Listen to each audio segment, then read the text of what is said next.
Vous avez fait allusion à cette interview de la Première ministre sur TV5. Exactement. Alors, ce qui est curieux, c'est que tout ce qui a été retenu, tout ce qui fait le buzz, ce sont ces réponses à la question du journaliste sur la nationalité des 15 migrants accueillis à Kinshasa et la durée de leur séjour. Madame, nous sommes dans un champ politique. Qu'est-ce que vous avez retenu de ce qu'elle a dit? Moi j'ai retenu pendant ces 12 minutes une intervention. D'abord sur cette question. Bon, la question a été posée de manière globale. Elle a parlé de ce que la RDC... La nationalité... Non, j'en arrive, madame. S'il vous plaît. Je suis d'accord. S'il vous plaît. Bon, sur la question de la nationalité. La nationalité et la durée du séjour.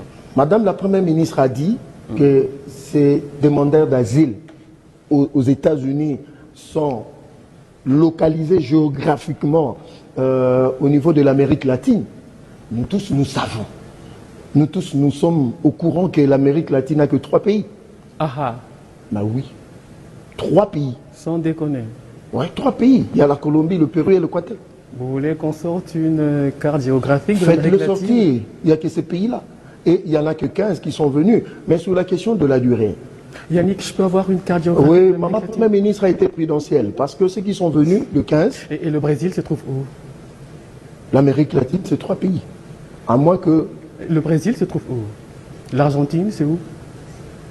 Bon, il faut voir la configuration géographique. Il y a l'Amérique du Nord. Le Mexique, c'est où? Non, j'en arrive. Il y a l'Amérique du Nord. Cuba, c'est où? Non, madame, j'en arrive. Il y a l'Amérique du Nord et il y a l'Amérique latine. Il y a aussi au centre de l'Amérique. Et tous ces pays sont situés géographiquement. Mais ici, nous parlons de 3 pays de l'Amérique latine qui sont venus en République démocratique du Congo. Il y a le Pérou, il y a l'Équateur et je crois la Colombie. Ils sont au nombre de 15. Alors, madame la Première ministre a été prudentielle. Pourquoi? Parce qu'il y a plusieurs nationalités.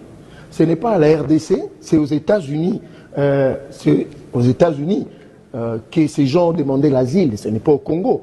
Mais non, comme les États-Unis ont demandé à la République démocratique du Congo de faciliter ces demandeurs d'asile de manière temporaire en République démocratique du Congo, nous avons accepté. Et ici, pour moi, j'ai suivi le ministre Patrick Mouya qui l'a dit que quand ces gens-là, ils viennent séquentiellement, c'est-à-dire il y en a ceux qui sont venus et leurs dossiers sont en train d'être traités au cas par cas. Ce qui revient à dire, ceux qui sont venus peuvent partir après 2 jours.